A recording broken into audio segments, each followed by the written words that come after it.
there's nothing left for me to hate, so I can lay me down, my brothers, on the ground. I bled today until Coyote comes to raise me up and carries me away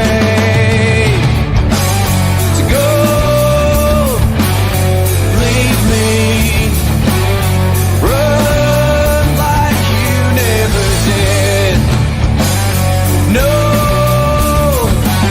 believe me, run like you never run before.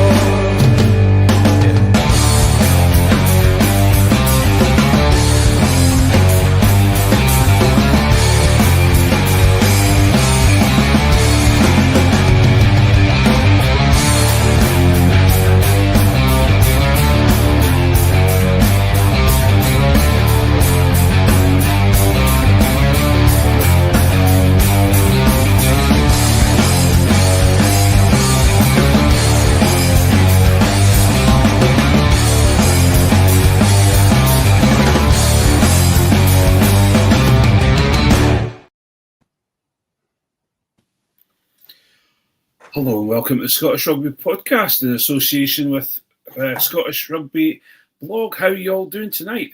I am fine this morning, Craig. How are you this afternoon, Mark? I'm doing Seriously, in my notes, I have stars there saying, remember not to say tonight or evening. I've even got here, I'm Craig, and joining me today, exclamation mark. Do we think it's a bit presumptuous of our viewership's knowledge and understanding of the creative process, Craig, that maybe we're just diminishing them slightly by continuing to mislead them regarding the timeframes? Yes. Now, John I think Anderson. what John's trying to say is, up the Kens we record at night. We're sitting here recording the body. I got told off for telling people it was tonight, but I think I'm going to have to just. But then the favourite bit of the podcast is all over, and then that's it. Then we have to just talk about Scottish rugby and what use is that? Who told you off? Was it McGinty? I think it was actually Rory. Rory, we miss you, Rory, because we've not seen you for a wee while. And if it was McGinty, I was going to get tore in, but no for the boss man. Oh, if McGinty told me to do something, I'd be doing it all the time. I'm not going to do that. Well, you're clearly not doing it all the time. He has told you to do something. And you get bloody one job right. Well, I'm Craig, and joining me tonight, whenever you want to be, are three of the most entitled Scottish rugby fans you've ever met. Tonight we have John, Mark, and Alan. Good evening, gentlemen. Good morning, gentlemen. Good afternoon, gentlemen. Could we come up with a new a new intro song, couldn't there, regarding the time frames? You know, just insert time frame here and off you go. And then it's fine. You can just say what you want. Yeah, that's true. I could just say it and it would just come up in the anyway. That's the anyway. It's beer o'clock somewhere, Craig. So let's crack on. John's on the beers tonight, so expect some nuclear hot takes. We're all set for it. I don't know if Alan's on the whiskies. He's awfully quiet. I was just posting the link for watching along, but I'm having a full whiskey. We almost all swore there at the measure that Alan has. For those that aren't watching the live stream, Alan has got himself a tumbler of whiskey, and I have to say that's cracking. I will reassure you that it's whiskey and soda because it will really upset my reflux if I don't have some soda water in it tonight. So it's a whiskey. There we go. Nice. That's how I used to do my course. And Mark seems to be. I don't know if that's Iron Brew or what is it, Mark? Yeah. Or is it rosé? My customary Iron Brew, sugar free. But I've actually, rather than rushing off to pour a wine for the Patreon, I've actually pre-poured it. So I've got a glass of wine sitting here waiting. Mark doesn't trust himself. Nice and warm. Yeah, well, I'm the only one that's. Rory used to love it when I started to drink. No, it was Alan. I think it was either Alan or Rory that used to love it when I was drinking. But unfortunately, I've just gone half it. I'm half it, man. So I'm just sitting with the evil Diet Coke that everyone seems to think that either puts weight on you, doesn't put weight on you, gives you cancer, doesn't give you cancer, whatever it is. Here's the Diet Coke. It depends what time of day you drink it, Craig. Absolutely. Please don't start me in the nonsense on social media about aspartame, because I'm not. It's too early in the pod for my blood pressure to go up with that much. So how well doing? What you all been up to? Because I know John's been getting himself jagged up today. Have you not? Yeah. I had the flu jabby today, so yeah. I've yet to discover my superpowers, but I have got some tinfoil nearby just in case I start doing the 5Gs. That's really to see. John has realised that, you know, when you start to lose your hair and you go grey in the beard, it's time to get jagged up for flu season. And it's just the way it is, unfortunately. I'm not going to mention anything about the other two lads that are here because I'm not going to make any sort of assumption about their age. I just know John far too well that I like to take his age. But I haven't booked mine, and I have to say it ruined my new year last year. So I must go and get my flu jab because if you have the opportunity to get a flu jab, do so, please. Absolutely. For sure. Yeah, it is definitely coming into flu season in the hospitals. So yeah, get a jab because even if you get it, it'll be less. Even if you get the flu after you get the jab, it'll be less bad. Please. We don't There's a resident doctor coming in with it. Come on now, that's ladies and gentlemen, NHS. Mind you, are you still in the NHS, John? No. I'm well beyond there now. I'm in the charitable sector these days. Yeah. Well, let's see if you're charitable about Tony later on. So the news. No, actually, I have to do this bit because again, talking about our dear friend Rory, who we miss and we want to see on the pods very soon if we can. Our podcast is part of the Sports Social Network. Don't forget to give us a follow or a like on your favourite podcast app. If you're watching on YouTube, please hit the subscribe button and don't forget to give us a follow on social media. You can find all the links on our site, www.scottishrugbyblog.co.uk. It's well worth going on to the Scottish Rugby blog. There's lots of good articles, and I think there's a fair few. There might be a couple of articles written about the Autumn Nations, which might be worth having a look at. If you're listening on Apple and like what we do, please leave us a review on Apple Podcasts. And if you would like to hear more content and want to support what we do, you can subscribe to our Patreon from just £3 a month, plus the VAT. And that gives you access to our super secret Facebook group and the second part of tonight's podcast, as well as Patreon exclusives. Now, the second part of this podcast is going to be all about the Autumn Nations and how we got on. And as we know, as we've just found out, Mark has got his red wine ready for that. Alan's already got himself a wee bit ahead of the game. John Anderson, is that Tennent's that we're drinking, John? No, it's a non-denomination Spanish lager beer. Nice. So just get yourselves ready because I'm sure I think there's a few tongue looseners being taken, so we'll wait and see how we get on. And like that is what's going to cause the issue here, Craig. Let's be honest. There's no alcohol required for this to get loose. Very true, but also in the Patreon section, we do let loose with a bit of the language as well, and also we have the patented Hands in the Ruck. Now, I tell you what, there is another rugby podcast that thinks it's the Scottish Rugby Podcast, but it's not, even though it advertises itself as that. And I think they should hang their heads in shame for trying to steal our podcast name. They don't have Hands in the Ruck, and they also don't have a section where a certain few people have a bit of a swear and tell everyone exactly what they think about many things, including Scottish rugby fans, and also weird and wonderful things about animals and sports equipment. So we will move on and talk about that in the Patreon when we. I was waiting to see if Alan would spit his whiskey out, but he's not going to do that tonight because it's whiskey and he doesn't like spitting it out. So So we'll move on to our news. It was the SRU AGM on Wednesday night. There's not much been going. It's been getting kind of drip fed over the last wee while. We've been hearing stories here, there, and everywhere. But it looks like all the talk of Townsend being released from his contract looks like we're going to be keeping him for a little while longer. It seems that the SRU have decided to adopt, well, if everyone really, really hates the coaches, and that doesn't matter whether that's in Scotland or the professional game, we are going to keep them. So, gentlemen,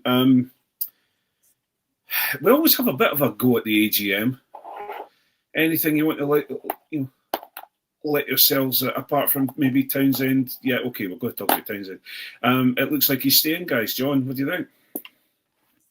Well, I think for all the chat of Townsend heading off after the autumn, and we saw the kind of rumour mill going into overdrive, and there is a lot of ill feeling towards him at the moment. But unfortunately, and we all know this, for the SRU are, if nothing, they are tight, and there is no way in this God's green earth that they are going to hand a guy a contract. So let's be honest, let's be clear, it's till the end of the World Cup 2027. We've got him contracted till.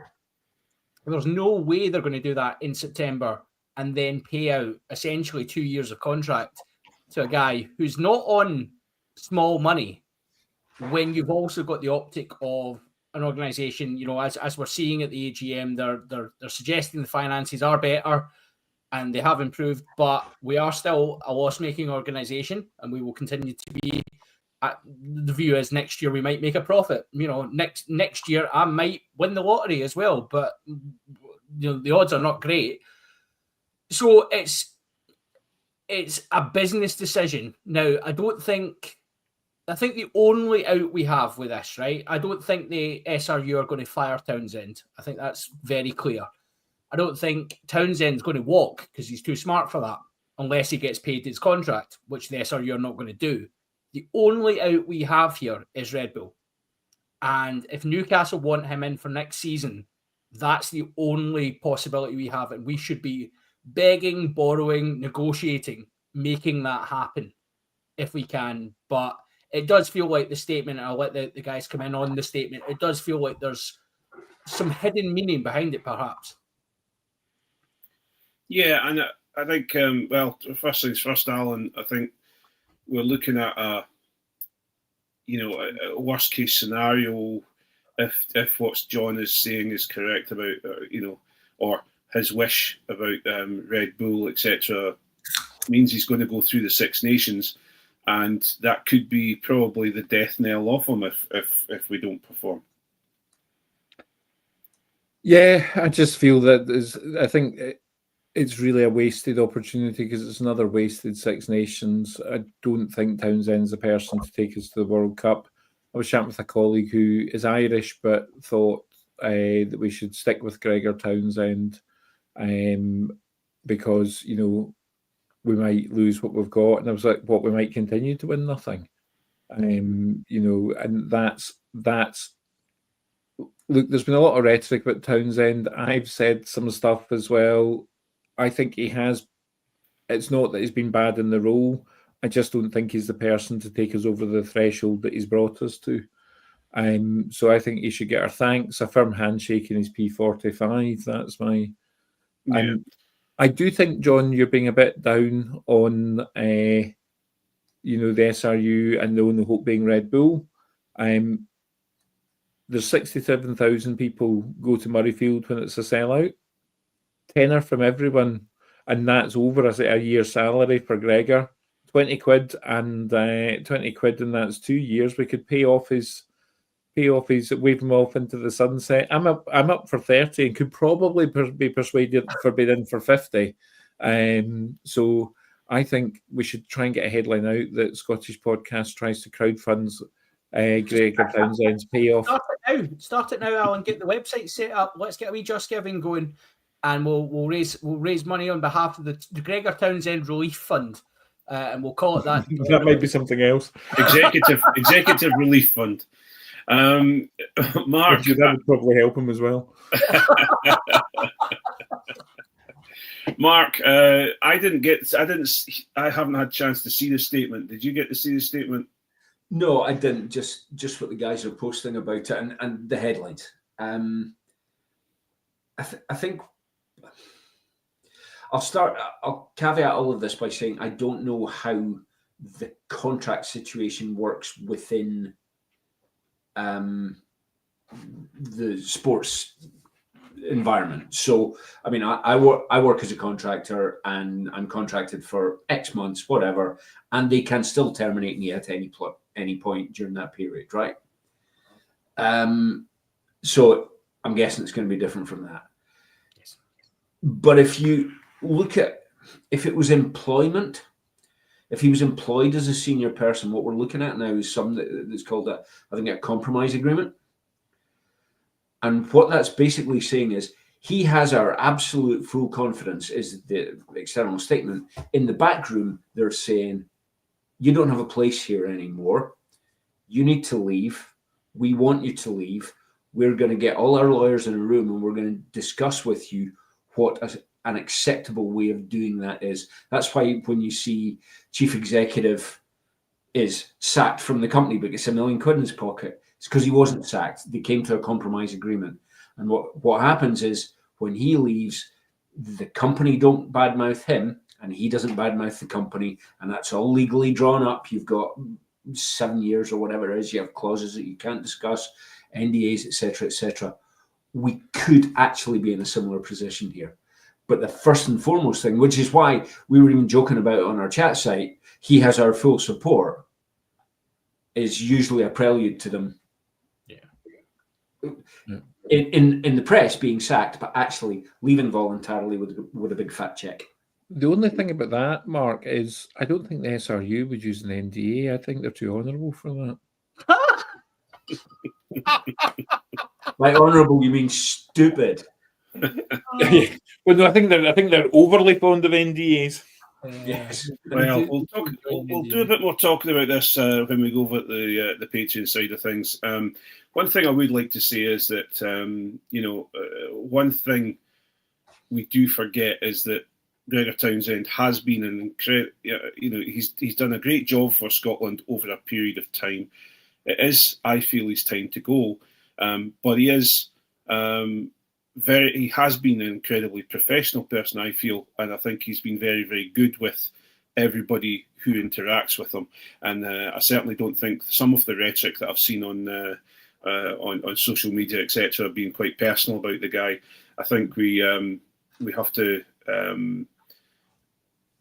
be careful or be aware that this is someone who has come into Scotland, maybe not under the best circumstances, if we remember correctly, but came into Scotland, did a great job with Glasgow, has come on, and he is a very, very good coach. I think he's just at this point where the cupboard is empty now of what can he do with the team. And when you get to that point where you have nothing else, that we feel nothing else to offer, I think it's time to make a move. But anyway, we'll move on to something less contentious. The announcement that World Rugby have confirmed trials of a 4.5 size ball to be used for women, with the same weight, aerodynamics, tech features that Gilbert put in all their balls, but they're going to use it for the HSBC Sevens tournaments. It's a fairly contentious one. Some of you may not know about it, but this has been a running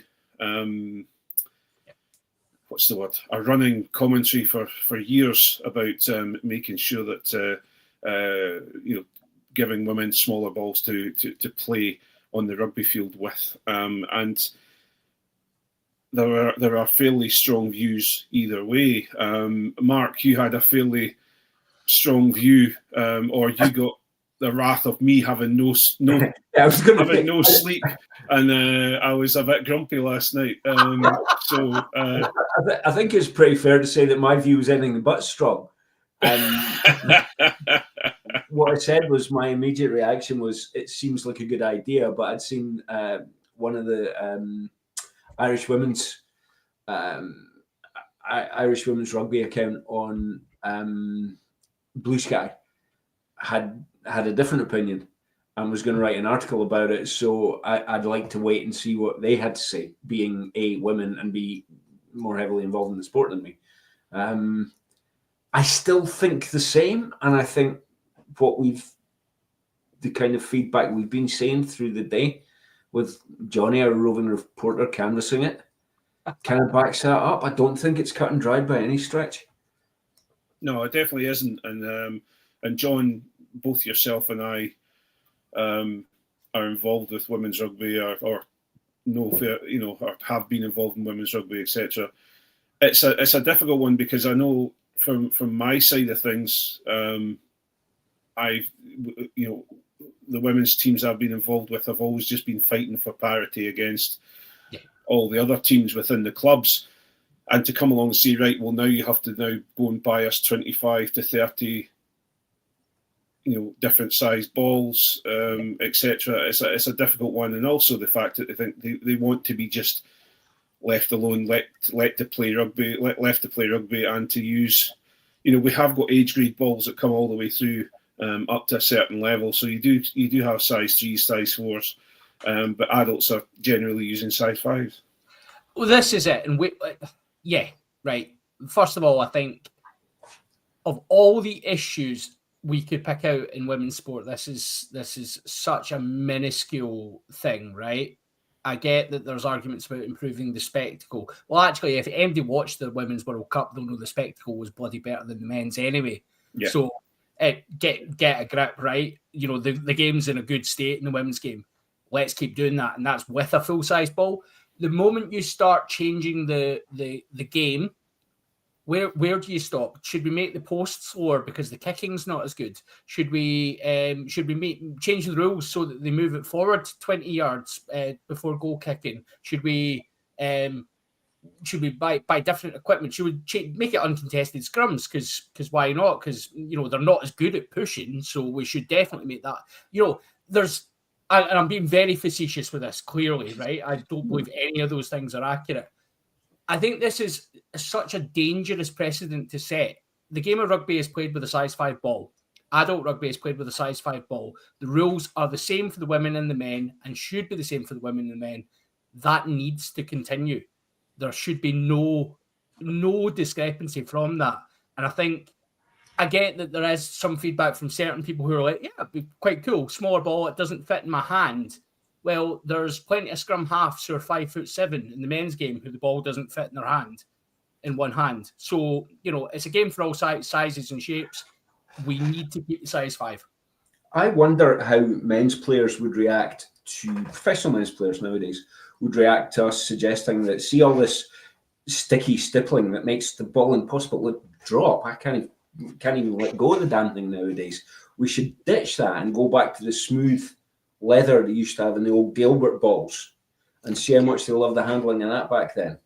Well, the thing is, what you tend to find is that women's rugby tends to live off equipment that's been handed down to them. So most of the balls that they get to train with is down to as all the stippling has been taken off them already, and it's I understand where you're coming from on that one, and I think it's Alan, you've put down your glass in you're rocking backwards and forwards. I do. Yeah, I'm trying not to interrupt anyone, but I want to speak. But I have a slightly different view. Look, there is a definite thing happening outside of rugby in the world that design is by men for men, and women are disadvantaged. Certain phone sizes, seat belts, medication trials are based, hugely in men. There is a movement for things to be designed, and women's hands are on average smaller than men's. We're talking about a group of people, and you're right, there are scrum halves whose hands are smaller than mine. Of course there are. But I suppose we're talking about on average. I think it is and I think I understand the argument about not wanting to differentiate the men's game and the women's game. I think some of your arguments, John, is your middle name Strawman? Because there was a few of them there. But I think it's reasonable. What we're looking at currently is a test of change. They're looking at a small tournament. I think we probably need to hang on to our powder with this one.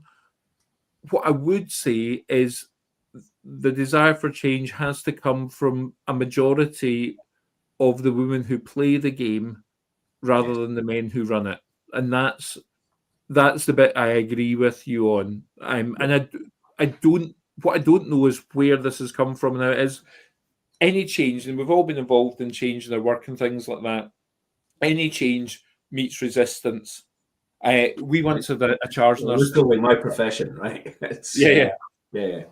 But we had a charge nurse that wouldn't let us eat our lunch in the area where we wrote things up, and we had to go off the ward for 20 minutes.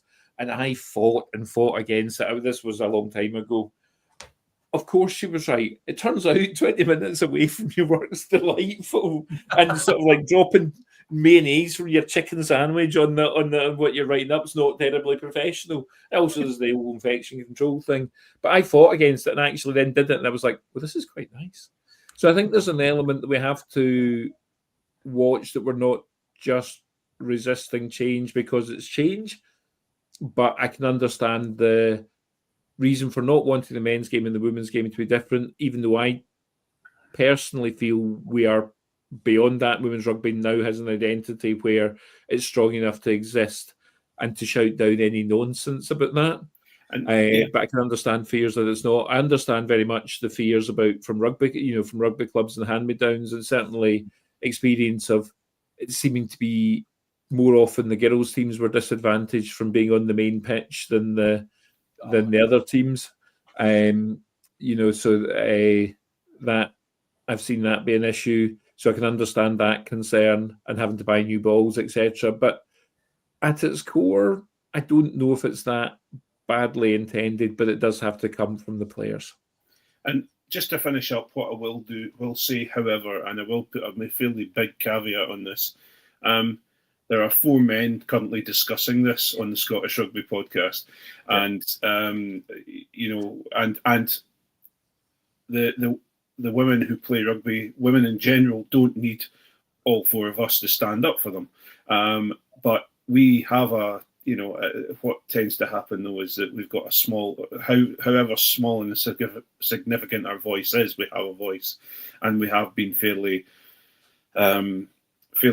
strong on the women's game, and hopefully an advocate of the women's game. And I just think sometimes, well, in my experience, what I have come across and what John has come across and what you Alan and Mark have come across as well, that a lot of the time things are suggested because the poor women need this and that and the other, and they really don't. They can do exactly what they need to do, and they don't need to be told what to do by a group of white men or just old men. But I will move on quickly before I say any more and get myself into any more trouble, because I had plenty of trouble the last time we discussed women's things, but I'm not going to go into that anymore. It's fun. I just wasn't expecting the sort of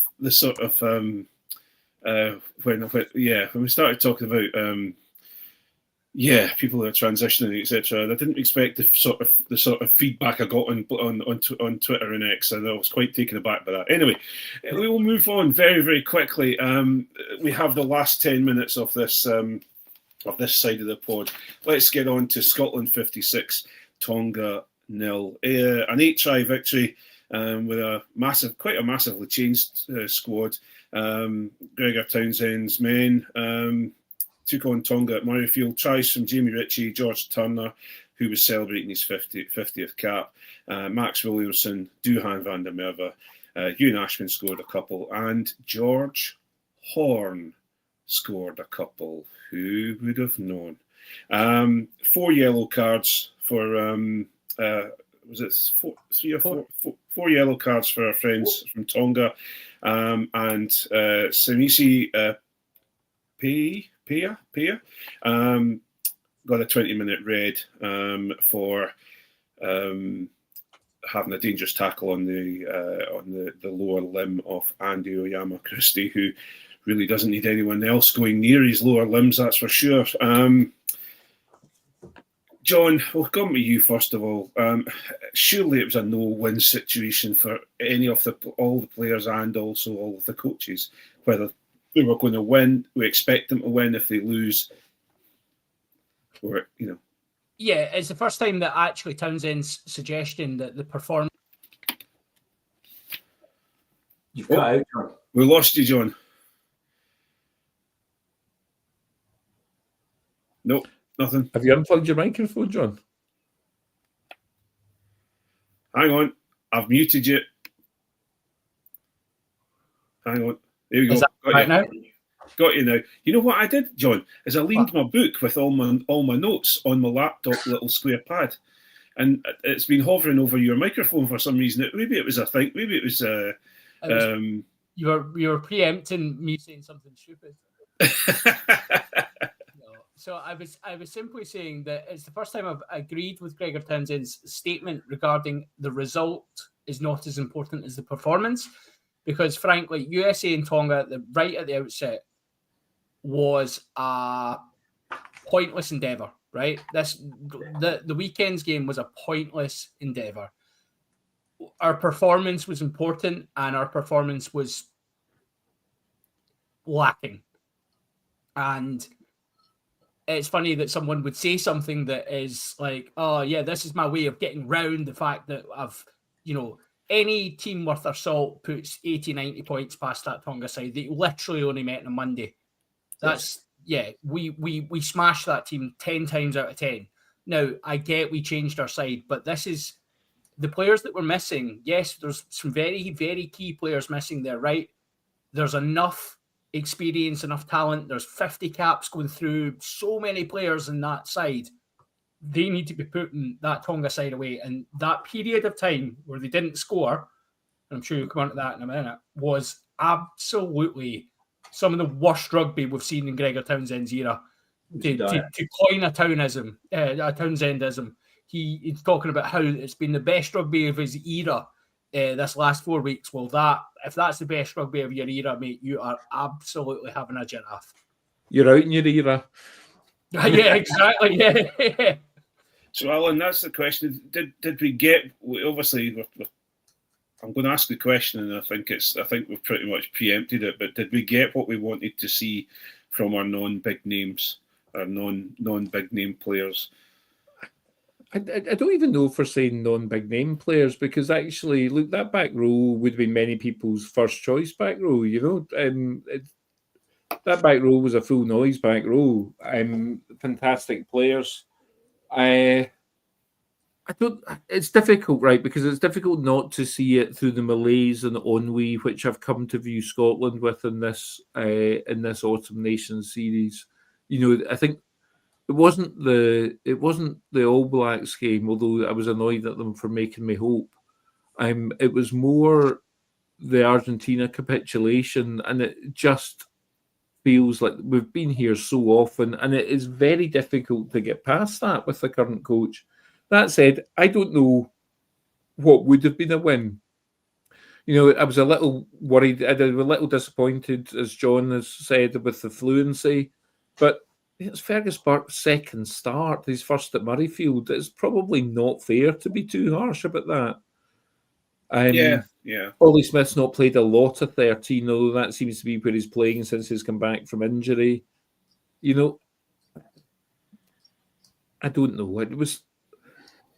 I don't know what would have made me happy in that game. I think that game was just a hiding to nothing. Aye, I think so. I think you're right as well. But Mark, we saw Max Williamson and Alex Samuel in the second row. Are we seeing the end of Grant Gilchrist? We seem to have a nice crop of second rows coming through. Not that I ever wish an end to Grant Gilchrist. He's been a fantastic servant to Scottish rugby. But Gilchrist's been a fabulous servant. But I do think we need to be bringing on a replacement, just in terms of age. I was a bit more surprised that Williamson didn't get more time in a couple of the bigger games, if I'm honest, because I like him, and I think he plays well alongside Cummings, and I think I could see them becoming our key pairing going forward when Gilchrist inevitably retires. I mean, he will, whether it's next year or the year after. It won't be too long, and we need to bring somebody in now so that when he does pack it in, we're not playing somebody that's got precisely 0 caps. But yeah, I mean, I thought Alex Samuel, can't remember where it was in the socials, it might even have been you guys, he was getting a lot of plaudits as well. I thought he played well. But we're only talking about, 4, 5, 13, and that's probably about it that we're new players and not top choices. I mean, I wouldn't have picked Jordan at 15 anyway, but he's played there before for us. I think though Jordan was doing exactly what we asked Tooney to do, to be perfectly honest, on the pod last week, and that was Blair Kinghorn looked dead on his legs. It was time to bring somebody else in. Okay, fair enough. Kyle Rowe could have gone in there, and that was one of my questions. Was Kyle Rowe? I didn't see enough of him on the weekend. I thought he might have run a little bit riot on the weekend, but I didn't. I felt I didn't see enough of him. I think he took a wee bit of a knock quite early on. There was a massive hit on him and he was limping. I think he might have been managing himself through the match. But yeah, he didn't look like he quite had the top end. I mean, he's rapid, right? Kyle Rowe is absolutely rapid.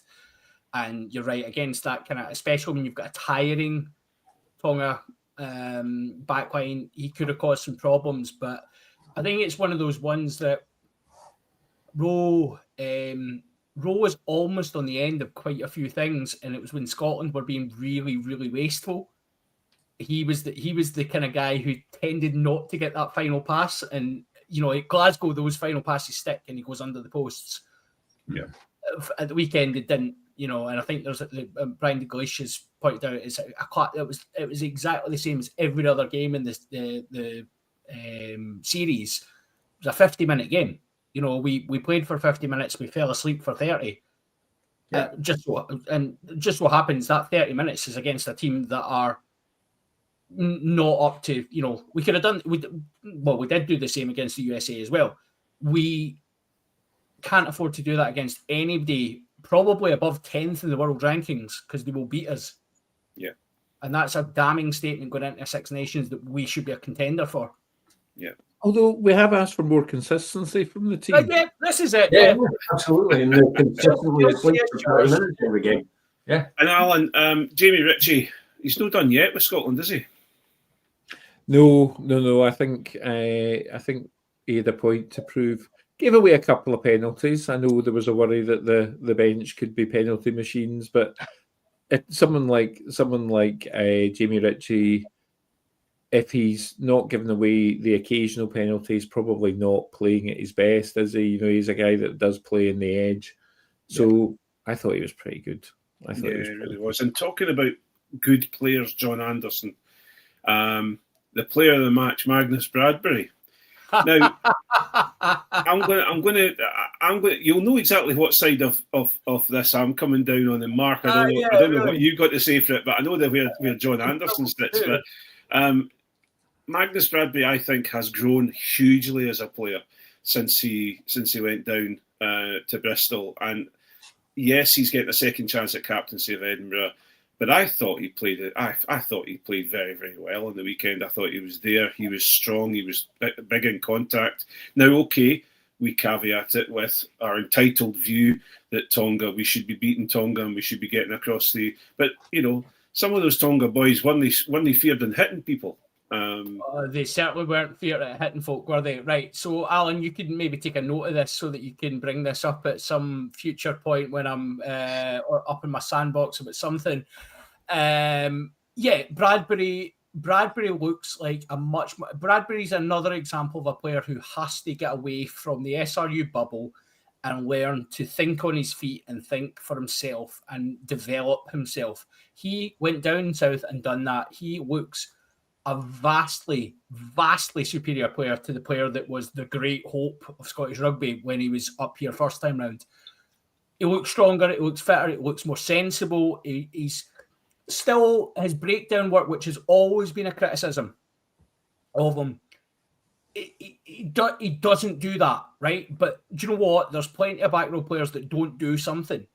Bradbury maybe doesn't need to do that. And if we're going to play Bradbury as an out-and-out 8, which he absolutely could be, he could be a ball-carrying option for Scotland, you need to have you probably go 2 sevens around him. You might go Richie and Darge to give that jackling option. It's just about utilising him right. He is a ball-carrying weapon. Let him do that. Don't worry about that. And actually, I remember when Townsend came out and said he's not been picked because his breakdown work isn't strong enough. And I remember at the time being like, well, clearly, yeah, Townsend absolutely knows what he's talking about. Yeah, clearly, right. Now I'm sitting there going, well, why don't you work around that? Because that guy's got skills that very few people in that Scotland team have. So we utilise it. Yeah, absolutely. And last to finish up, because we're at our time now. Now we talk regularly about this player. He's never. He sits on the bench. He's a game changer, and Townsend seems to not use him very often. But Mark, George Horne, 2 tries, did exactly what he said, what we expect George Horne to do, and that is run the cheat lines and give amazingly quick ruck speed. He was a revelation. Well, yes and no. Because he did exactly what we've seen him do for Glasgow 100 times, and why we were always saying, why is he not getting the opportunity to do that for Scotland? I thought he played superbly well. And the first try, I actually posted on socials that it went from Ollie Smith to Rowe to Steyn and back inside, or no, Ollie Smith to Steyn to Rowe, and then inside to Horne running the cheat line. I said, that's nothing to do with Townsend, and that's all about Franco. That's straight out of the Glasgow paddock. Actually, to be fair, thanks to autocorrect, I said that's nothing to do with Townsend and all about France. But everybody can know what I was talking about. I thought you meant Gregor could get to France, but no, we have got our own winger that wears a head guard and is quick and is what's the word? I was going to go down the route of a Beer Beret and a Darcy Graham link, and then just me being the old senile guy that I am, I just lost it halfway through. I'm getting like the American president. I like to just wander when it comes to when I'm talking. I'm developing a weave. But on that, we will continue this conversation over in the Patreon, and we're going to talk about the Autumn Nations, what we can take away from it, and then we'll go on to the Hands in the Ruck. But thank you, gentlemen, for joining us tonight. It's great to see you back, John, Mark, and Alan, as usual. It's great to have you here, giving your opinions and your thoughts on things. Thank you so much for joining us, all of you. If you want to be a patron, please do have a look on the www.Scottish Rugby blog, and that'll tell you how to be I'll show you how to be a patron. You'll get a little bit more chat from us, and maybe a little bit more language. But for now, thank you to Alan, John, and Mark, and thank you to you all for listening. And we'll see you next week. Good night, folks. Thank you. Good evening, good morning, good afternoon. Yeah, good day, guten Tag. I said good day to you, sir. Namaste.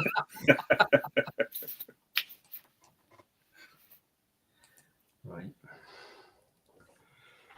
This is always the awkward bit when I remember trying to turn the various streams off, and I would just be looking awkwardly at Ian going, don't say anything, don't swear, don't swear. Yeah, Mark's going to mute us all in a second anyway.